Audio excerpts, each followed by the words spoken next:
Saint-Esprit, nous t'invitons à régner sur cette journée.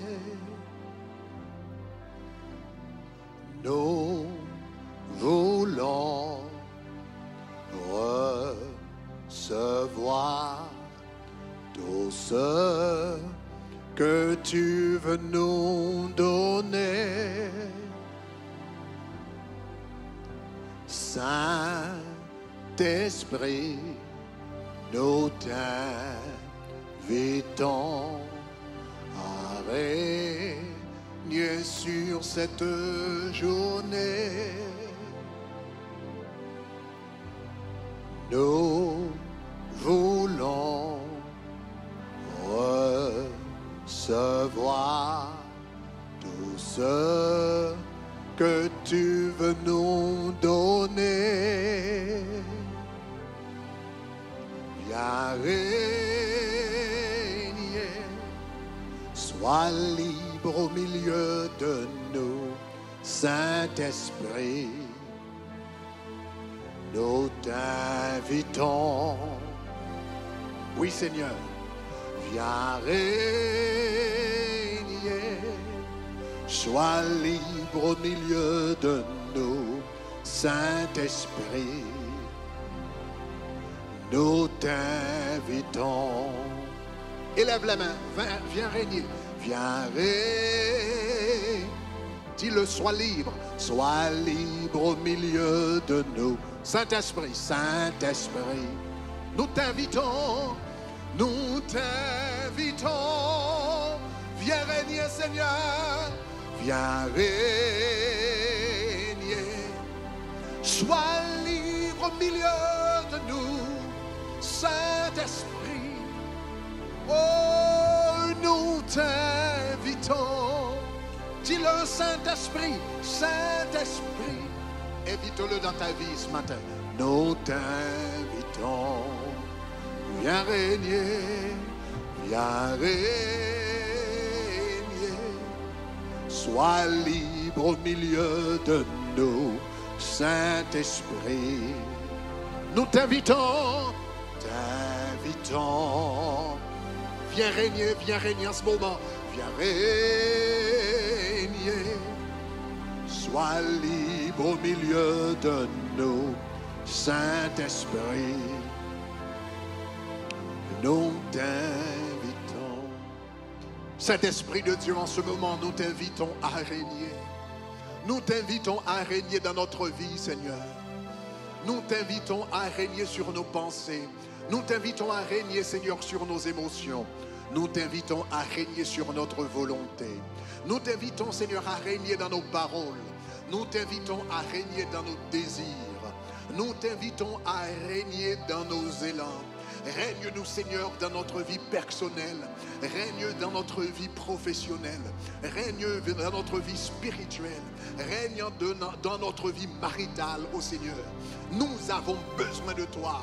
Règne en Maître et Seigneur, au nom de Jésus. Seigneur, nous ne voulions pas, nous ne voudrions pas, Seigneur, que cette année arrive à son terme, que cette année arrive à la fin, sans expérimenter un changement profond dans notre vie, sans expérimenter une transformation complète à l'intérieur de nous. Seigneur, ce message, cette série de messages sur le fruit de l'esprit, sur toute une année, Seigneur, nous a été envoyé pour qu'un travail puisse se faire en nous, pour qu'un travail puisse se faire dans notre tempérament, pour qu'un travail puisse se faire dans notre manière de penser, pour qu'un travail puisse se faire dans nos cœurs. Donc je te demande au nom de Jésus, prends le contrôle en ce moment, prends le contrôle de nos cœurs, prends le contrôle de nos vies, prends le contrôle de nos élans, au nom de Jésus. Nous ne voudrions pas, Seigneur, que ce soit des messages que nous écoutons, de belles paroles, Seigneur, mais qui n'ont aucun impact, de belles paroles, mais qui n'ont aucune conséquence positive sur notre vie.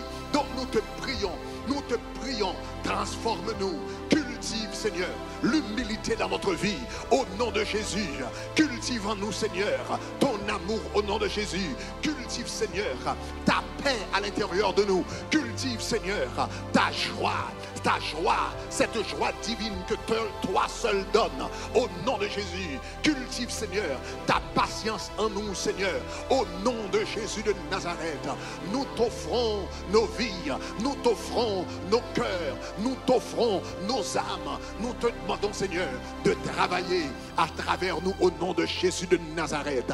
Transforme-nous à ton image, transforme-nous à ta ressemblance, transforme-nous, Seigneur, à ta gloire, à la personne que tu veux que nous soyons en Jésus-Christ.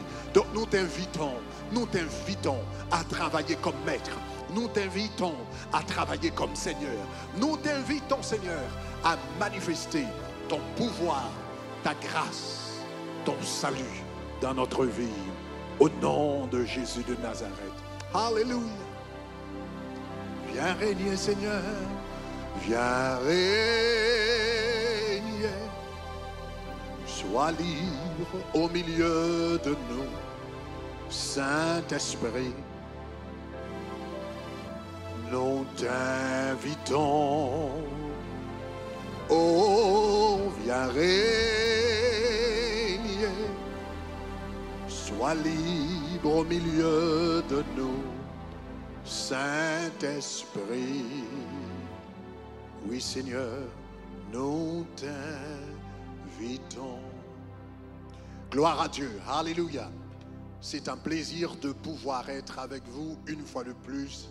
Encore félicitations à vous qui nous regardez sur YouTube, sur Facebook ou qui nous écoutez à la radio. Félicitations à vous qui participez à ce culte, donc particulièrement à Bois-Vernat, là où ce culte est produit. Donc nous vous disons merci et nous prions que le Seigneur fasse répandre sa grâce sur votre vie. Vous qui vous êtes réveillés de très tôt pour être dans la présence de Dieu, je vous dis compliment au nom de Jésus-Christ de Nazareth. Donc vous regardez notre premier culte, le culte de 6h du mat depuis Bois-Vernat, Port-au-Prince. Et nous vous encourageons à suivre ce culte régulièrement. Suivez-le régulièrement, et bien le dimanche, au nom de Jésus de Nazareth. Alléluia. Maintenant, nous allons regarder la parole de Dieu dans Galates chapitre 5, le verset 22. Galates chapitre 5, le verset 22, le verset thème de cette année. Le texte dit, mais le fruit de l'esprit, c'est l'amour, c'est la joie, c'est la paix, c'est la patience, c'est la bonté, c'est la bienveillance, c'est la douceur, c'est la foi, c'est la douceur, c'est la maîtrise de soi. C'est la maîtrise de soi. Donc le mois dernier, nous avions parlé de la douceur sous le vocable de l'humilité, parce que c'est ce que signifie le mot dans ce contexte. Et ce mois-ci, nous aimerions vous parler de la maîtrise de soi.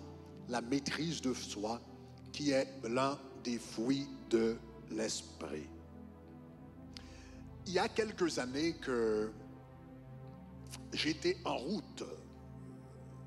J'étais parti de Port-au-Prince pour me rendre au Cap-Haïtien. Et arrivant à Limbé, j'ai vu une montagne que je voulais escalader.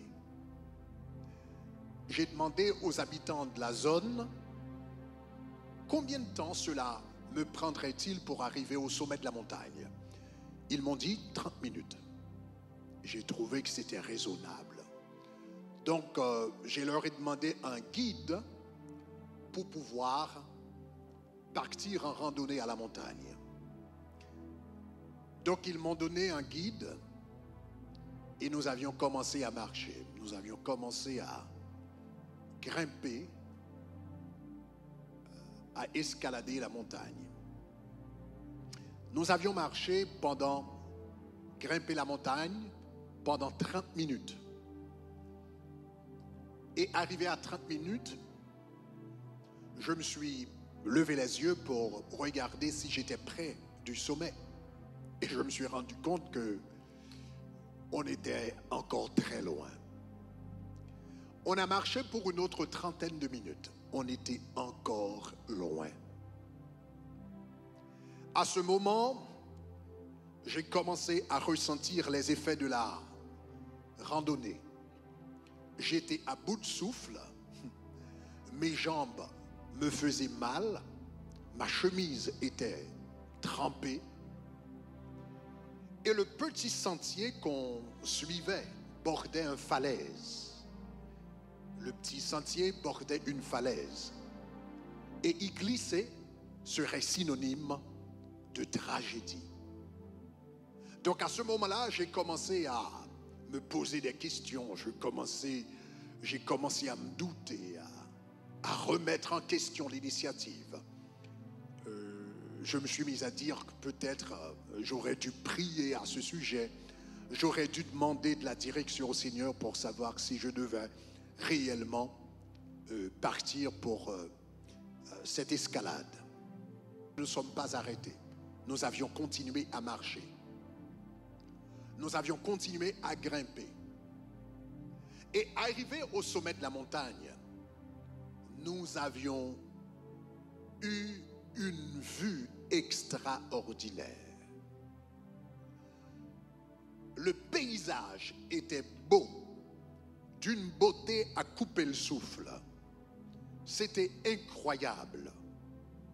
Mais pour pouvoir profiter de cette vue, nous avions dû consentir un sacrifice.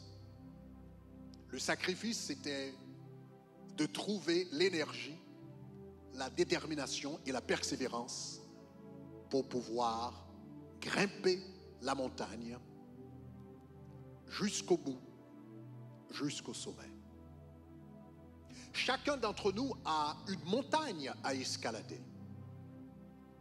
Peut-être c'est un examen que vous devez passer. Peut-être c'est votre mariage que vous devez stabiliser. Peut-être c'est votre entreprise qui doit finalement décoller. Quelle que soit votre situation dans la vie, nous avons tous une montagne ou plusieurs montagnes à grimper. Et vous pouvez arriver au sommet. Vous pouvez arriver à la cime. Mais il vous faudra faire des sacrifices. Il vous faudra payer un prix.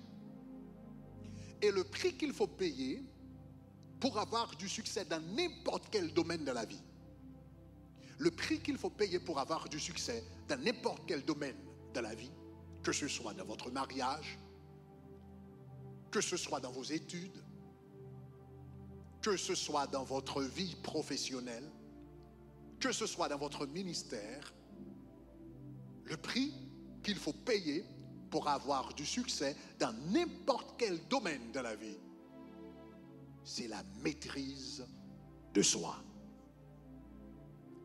La maîtrise de soi. La maîtrise de soi, c'est un fruit de l'esprit que nous trouvons dans Galates chapitre 5, le verset 22. Ça fait partie de la liste. Je vous reprends le texte. La Bible dit, le fruit de l'esprit, c'est l'amour, c'est la paix, c'est la joie, c'est la patience, c'est la bonté, c'est la foi, c'est la douceur et c'est la maîtrise de soi. Qu'est-ce que la maîtrise de soi exactement? Quand nous parlons de maîtrise de soi, qu'est-ce que nous voulons dire exactement? Le mot maîtrise de soi que vous voyez dans le texte, dans Galates chapitre 5, le verset 22, le mot original grec utilisé pour maîtrise de soi, c'est egkrates. Egkrates. Le mot egkrates vient de eg, qui est un dérivé du mot in en latin, et krates qui vient de kratos en latin. In en latin signifie intérieur et kratos signifie pouvoir. Ek kratos, in kratos, signifie pouvoir intérieur. Pouvoir, ce mot, le mot grec pour maîtrise de soi dans la Bible peut être traduit littéralement comme pouvoir intérieur ou pouvoir à l'intérieur. Donc la maîtrise de soi, c'est la capacité d'exercer le pouvoir sur l'homme intérieur. La maîtrise de soi, c'est la capacité d'exercer le pouvoir sur votre homme intérieur. Maintenant, les gens appellent cet homme intérieur aujourd'hui l'ego. Certains l'appellent le moi. On l'appelle parfois le je. Mais le vocable biblique qui est utilisé pour le mot, c'est l'âme. Donc, la maîtrise de soi, c'est la capacité d'exercer le pouvoir sur ton âme. Maintenant, quand nous parlons d'âme, j'énonce souvent les trois facultés de l'âme. C'est d'abord l'intellect, deuxièmement les émotions et troisièmement la volonté.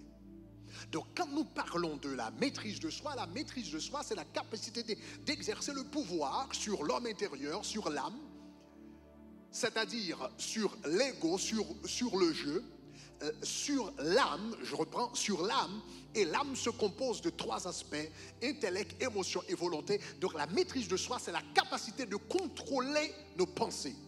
C'est la capacité de contrôler nos émotions. C'est la capacité de contrôler nos désirs, ce que nous voulons faire. Donc, en d'autres termes, la maîtrise de soi, c'est la gestion de l'âme. La maîtrise de soi, c'est essentiellement la gestion de l'âme. Exercer la maîtrise de soi, c'est gérer son âme. C'est gérer ses pensées. C'est gérer ses désirs. C'est gérer ses émotions.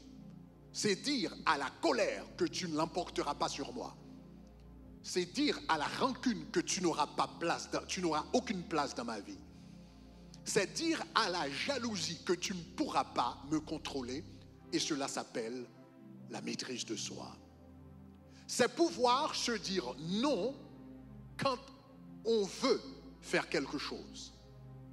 C'est pouvoir s'arrêter quand on veut s'avancer. C'est pouvoir se renier quand on veut acheter quelque chose ou faire quelque chose ou ne pas consentir un sacrifice. Donc la maîtrise de soi, c'est fondamentalement la gestion de l'âme. Se maîtriser soi-même, c'est gérer son âme. Voilà pourquoi nous lisons dans la version Darby, dans Luc chapitre 21, verset 19. La Bible dit dans Luc chapitre 21, verset 19, dans la version Darby, « Par votre patience, possédez votre âme. » Par votre patience, possédez votre âme. Le mot posséder ici, c'est fort. Hein? Posséder, c'est avoir quelque chose à la main. Posséder signifie avoir le contrôle de quelque chose. Posséder signifie être le maître de quelque chose. La Bible nous dit que nous avons la responsabilité de posséder notre âme, de nous rendre maître de notre âme, de gérer notre âme, de maîtriser notre âme, de maîtriser nos pensées, de maîtriser nos émotions, de maîtriser nos délires. Par votre patience, la Bible dit, possédez vos âmes. Nous avons tous la responsabilité de gérer nos pensées, de gérer nos émotions et de gérer notre volonté. Donc, premièrement, qu'est-ce que ça veut dire la maîtrise de soi? La maîtrise de soi, c'est la capacité d'exercer le pouvoir sur son âme. C'est la capacité de contrôler les facultés de l'âme. C'est la capacité de contrôler vos pensées, vos émotions et votre volonté. Maintenant, il ne suffit pas d'avoir la maîtrise de soi dans un ou deux aspects de notre vie. Nous devons exercer cette vertu dans tous les aspects de notre vie. Cette vertu doit être présente dans tous les aspects de notre vie. parfois nous parlons d'aspects de la vie ou parfois nous parlons de domaines de la vie. Mais dans la réalité, il n'existe pas d'aspect de la vie ou de domaine de la vie. C'est juste des concepts que nous utilisons pour pouvoir communiquer. Mais la réalité est que la personne qui est le mari est également l'ami, est également le fils, est également le croyant, est également le pasteur. Par exemple, dans mon cas, moi, je suis croyant, je suis pasteur, mais je suis aussi mari, je suis frère, je suis ami, je suis père. Donc, c'est le même Grégory qui est en train de remplir de différentes tâches, d'assumer de différentes responsabilités. Donc, en réalité, puisqu'il n'y a qu'une personne qui assume de différentes responsabilités, le manque de maîtrise de soi dans un domaine de la vie va inévitablement affecter les autres domaines. Le manque de maîtrise de soi dans un domaine va inévitablement affecter les autres domaines parce que c'est la même personne qui exerce le contrôle. Donc, vous et moi, nous avons la responsabilité d'exercer la maîtrise de soi dans tous les domaines et dans tous les aspects de notre vie. Regardez ce que la Bible dit à cet égard dans 1 Corinthiens chapitre 9, le verset 25. Dans 1 Corinthiens chapitre 9, le verset 25, l'apôtre Paul dit, c'est pourquoi, il dit, tous les athlètes s'imposent une discipline sévère, et notez ceci, tous les athlètes s'imposent une discipline sévère, et notez ceci, dans tous les domaines, pour recevoir une couronne. Il ne suffit pas d'être discipliné dans notre vie spirituelle, ou dans notre vie maritale, ou dans notre vie professionnelle. La discipline doit être partout dans notre vie, doit se manifester partout dans notre vie. Nous devrions être disciplinés dans notre vie de prière, disciplinés dans notre alimentation, disciplinés dans la façon où nous gérons notre corps, disciplinés dans la façon que nous gérons notre mariage, disciplinés dans nos responsabilités professionnelles, disciplinés quand un ami nous donne un rendez-vous. Donc, il ne suffit pas d'être discipliné dans un aspect dans la vie, il faut être discipliné dans tous les aspects parce qu'un aspect va affecter l'autre aspect. Donc, le manque de discipline dans ma vie spirituelle peut affecter ma vie maritale. Le manque de discipline dans ma vie maritale peut affecter ma vie professionnelle. Et le manque de discipline dans ma vie professionnelle peut affecter ma vie financière.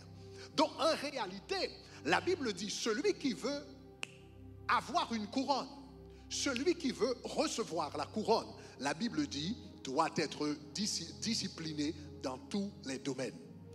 Un athlète, par exemple, qui est discipliné à l'entraînement, mais néglige son sommeil ou son alimentation ou sa relation avec les autres membres de l'équipe, mais finira par souffrir. À la fin, il finira par souffrir. Donc, pour être un bon athlète, il ne suffit pas de se présenter à l'heure à l'entraînement, mais il faut exercer en dehors de l'entraînement, en dehors du terrain de jeu. Il vous faudra également exercer de la discipline. L'athlète est obligé non seulement d'être discipliné sur le terrain de l'entraînement, là où il pratique, ou là où il joue, mais il est obligé d'être discipliné dans sa maison. Il est obligé d'être discipliné dans sa nourriture. Il est obligé d'être discipliné dans sa façon de penser. Il est obligé d'être discipliné dans son sommeil. Donc, le manque de discipline dans un domaine va inévitablement affecter les autres domaines.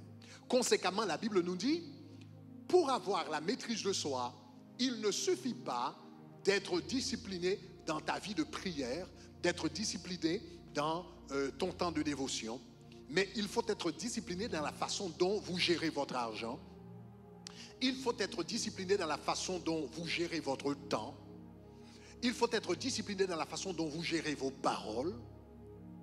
Donc la Bible dit, celui qui veut gagner une couronne doit être discipliné en tout. Donc premièrement, la maîtrise de soi, c'est la gestion de l'âme. C'est la gestion de nos pensées, c'est la gestion de nos émotions, c'est la gestion de nos désirs. Nous devrions être à même de pouvoir nous dire non quand c'est convenable et pouvoir nous dire oui quand c'est nécessaire. Donc c'est exercer le pouvoir sur l'homme intérieur.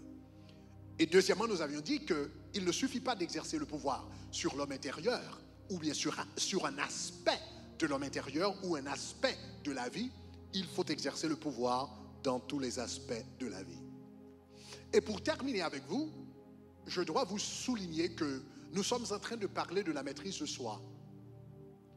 Mais ce n'est pas quelque chose de facile. La maîtrise de soi, c'est peut-être la vertu la plus difficile à cultiver dans la vie chrétienne. C'est peut-être la vertu la plus difficile à cultiver. Mais toutes les autres vertus, tous les autres fruits de l'esprit dépendent de cette vertu-là, dépendent de ce fruit-là. Pour pouvoir aimer Dieu, il faut être discipliné. Parce que quand c'était l'église de Laodicée, si je me rappelle bien, il y avait une église dans l'Apocalypse qui avait laissé son premier amour. Qu'est-ce que le Seigneur a dit? Le Seigneur a dit, tu as laissé ton premier amour. Et qu'est-ce que le Seigneur lui a dit? Le Seigneur lui a dit, fais les premières œuvres. Pour retourner à ton premier amour, il va falloir faire les premières œuvres. Dans le temps, tu passais du temps dans ma présence. Dans le passé, tu passais du temps dans la présence. Tu passais du temps dans la prière. Tu passais du temps dans la parole de Dieu. Tu passais du temps dans le jeûne. Tu passais du temps pour pouvoir me connaître. Donc, il y avait un investissement de temps. Si tu as laissé ton premier amour, c'est parce que tu as abandonné tes premières habitudes. Si tu as abandonné ton premier amour, si tu as laissé ton premier amour, c'est parce que tu as abandonné tes premières habitudes. Donc le Seigneur lui a dit, fais les premières œuvres. En d'autres termes, pour pouvoir aimer Dieu, il faut être capable de se discipliner pour faire ce que nous devrions faire afin que l'amour de Dieu puisse se manifester dans notre vie. Donc sans la maîtrise de soi, tu ne peux pas avoir, tu ne peux pas avoir l'amour pour Dieu, l'amour pour les autres. Sans la maîtrise de soi, tu ne peux pas avoir la patience. La patience. Il faut être capable de contrôler ton âme, de contrôler tes élans pour pouvoir exercer de la patience. Sans la maîtrise de soi, c'est impossible d'avoir l'humilité. Nous en avons parlé la semaine dernière ou encore le mois dernier. C'est impossible d'avoir l'humilité parce que donc l'élan naturel vers l'orgueil, c'est là, c'est chez nous. L'élan naturel de se faire voir, c'est chez nous, c'est dans l'âme. Mais il faut avoir la maîtrise de soi, le contrôle de l'âme pour dire, mon âme, retourne à ton repos, car l'Éternel t'a fait du bien. Donc la maîtrise de soi, c'est la vertu la plus importante dans la vie chrétienne, parce que cela nous permet de développer l'amour, de développer la paix, de développer la joie, la patience, la générosité, etc. Maintenant, laissez-moi vous dire cela, très important. La forme de leadership la plus difficile à développer, c'est le leadership de soi. En d'autres termes, c'est facile de diriger les autres, mais ce qui est difficile à faire, c'est de se diriger soi-même. C'est très facile de diriger les autres, mais c'est très difficile de se diriger soi-même, parce que cela requiert la maîtrise de soi.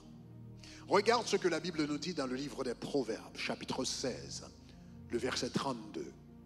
Dans Proverbes, chapitre 16, le verset 32, Salomon nous dit, « Qui est lent à la colère vaut mieux que l'homme fort. » Celui qui est lent à la colère vaut mieux que l'homme fort.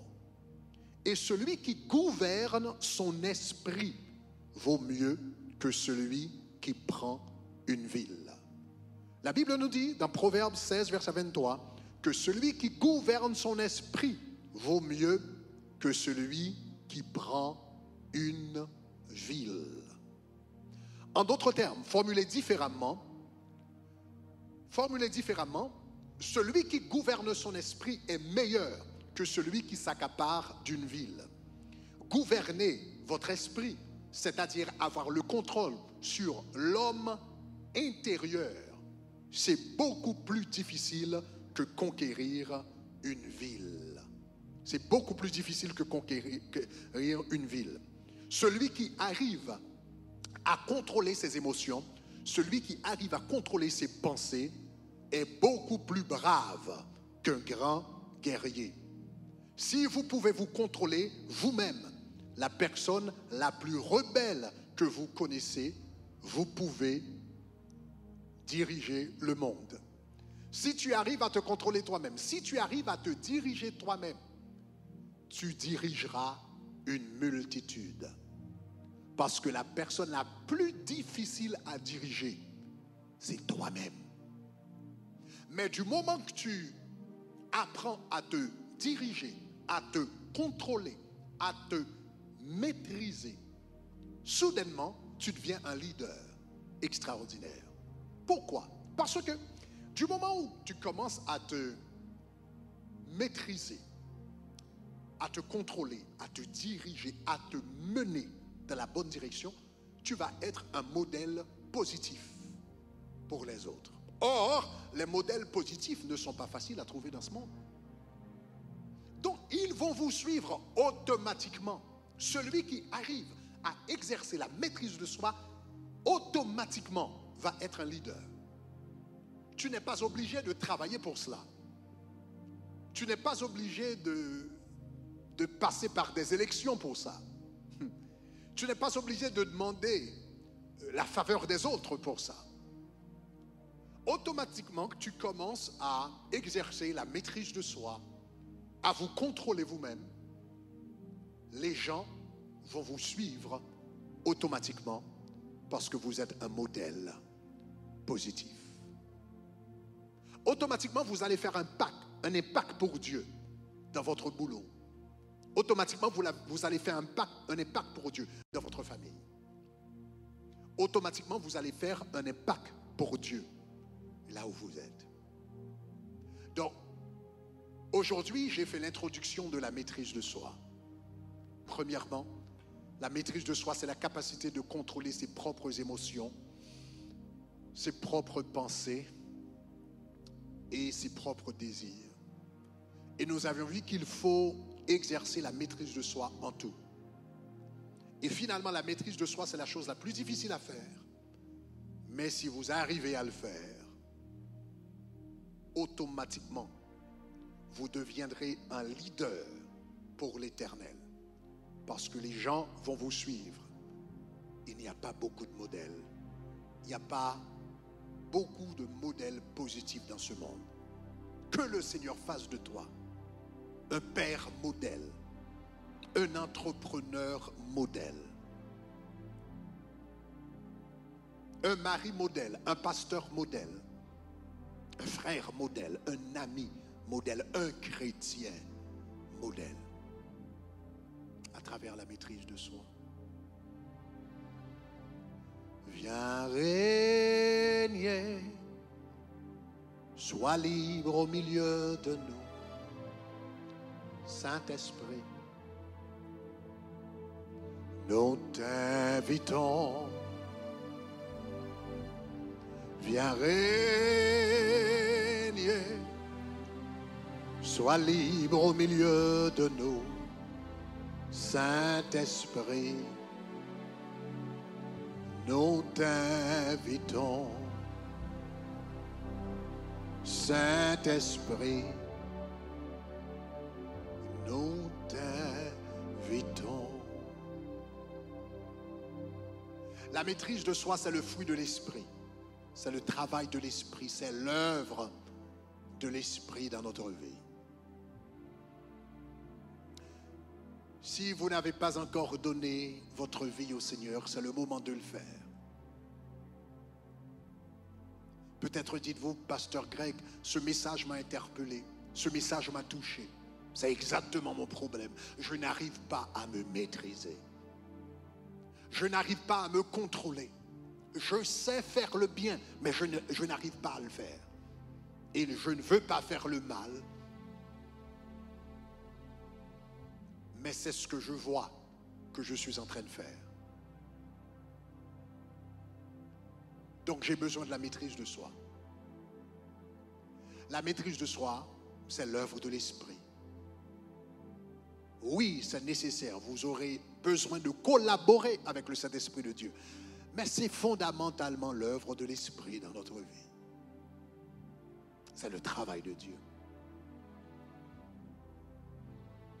Et comment puis-je recevoir le Saint-Esprit? À travers Jésus. Quand tu reçois Jésus dans ta vie, il vient avec le Saint-Esprit. Donc si vous n'avez pas encore donné votre vie au Seigneur et vous aimeriez le faire, c'est le moment de prendre cette décision. Vous qui me regardez sur YouTube, donc vous n'avez qu'à cliquer sur le premier lien, remplissez le petit formulaire et signalez la décision que vous aimeriez faire ce matin. Si vous aimeriez donner ta vie au Seigneur pour la première fois, cliquez sur conversion, signalez conversion, cochez conversion. Si vous aimeriez revenir au Seigneur Jésus, peut-être à un moment donné, tu avais pris la décision de marcher avec le Seigneur, mais tu as pris un détour quelque part. À un moment de ta vie, tu as pris un détour. C'est le moment de revenir au Seigneur. Donc si vous aimeriez le faire, vous pouvez cliquer également le premier lien au bas de la page et vous allez cocher restauration. Restaurer, Seigneur, restaure ma vie. Si vous aimeriez vous faire baptiser, le baptême ne nous sauve pas, mais c'est un commandement du Seigneur. Et en tant qu'enfants de Dieu, nous devrions marcher dans l'obéissance. Donc si vous n'êtes pas encore baptisé, vous avez reçu le Seigneur, vous marchez en communion avec lui, mais vous n'êtes pas encore baptisé, la prochaine fois qu'on aura un service de baptême, tu aimerais participer, tu aimerais prendre les classes pour pouvoir participer. Donc, nous vous invitons à également cliquer sur le premier lien et cocher baptême. Ou si vous aimeriez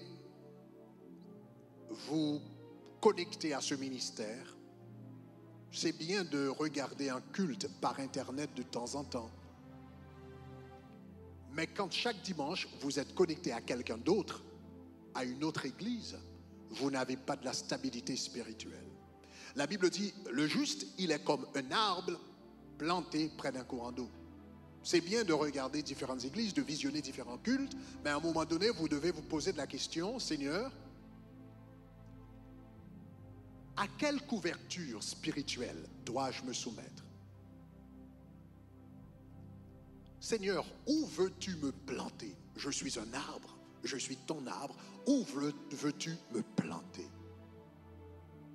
Donc si tu aimerais donc t'implanter au tabernacle de gloire, faire partie de ce ministère, être connecté à ce ministère, soit en ligne ou en présentiel, donc vous pouvez cliquer également sur le premier lien et cocher, ok, planter.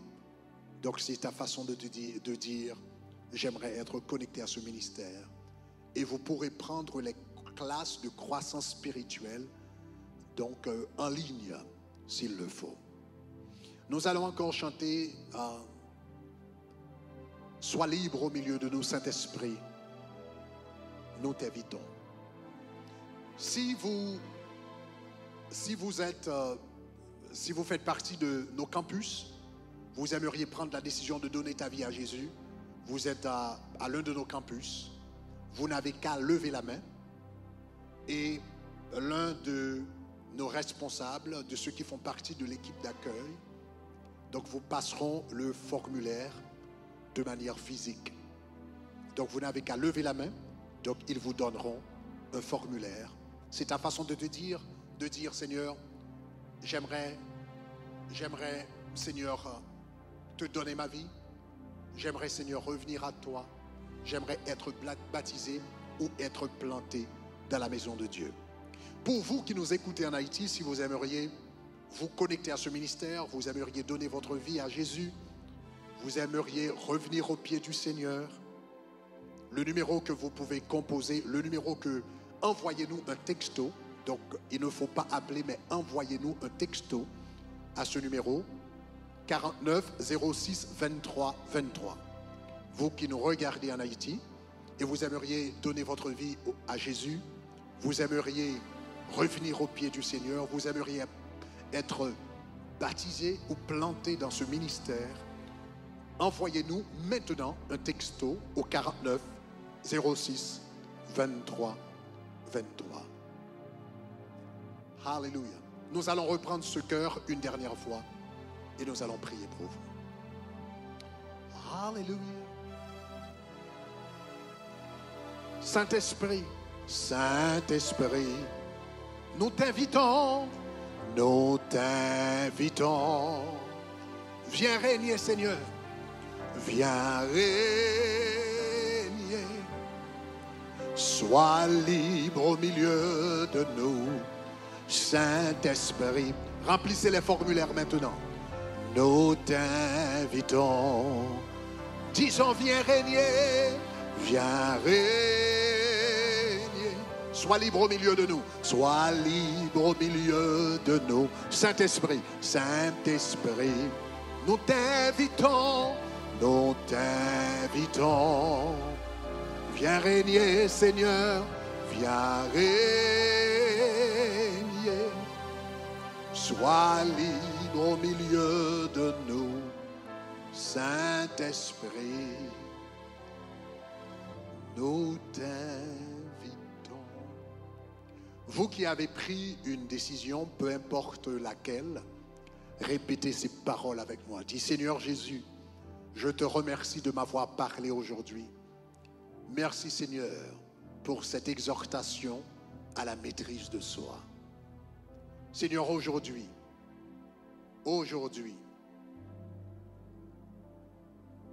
je te donne ma vie. Je reconnais que je suis un pécheur. J'ai fait ce qui est mal à tes yeux. Mais ta parole dit que tu as envoyé ton Fils Jésus-Christ pour mourir à notre place. Dites-le maintenant. Dites-le maintenant. Jésus, je te donne ma vie. Transforme-la. Change-la. Cultive ton caractère en moi pour la gloire de ton nom. J'aimerais être planté, baptisé et grandir chez toi pour la gloire de ton nom. Au nom de Jésus. Amen. Félicitations à vous tous. Donc, si vous avez rempli ce formulaire online, donc en ligne, donc je vous demande de vérifier votre boîte aux lettres électronique, votre email. Dans moins de 5 minutes, vous allez recevoir un courriel de notre part, donc qui vous donnera un temps, donc qui vous invitera à une réunion cet après-midi. Donc, c'est notre façon de vous encadrer dans votre marche avec le Seigneur. Donc, vous qui avez pris une décision, je vais vous demander de vérifier votre boîte aux lettres électronique. Donc, dans moins de 5 minutes, vous allez recevoir un email de notre part pour vous inviter à une réunion. Donc, c'est pour vous encadrer dans votre marche spirituelle avec Dieu, au nom de Jésus de Nazareth. Soyez bénis et grandissez dans la maîtrise de soi. Que Dieu vous bénisse abondamment.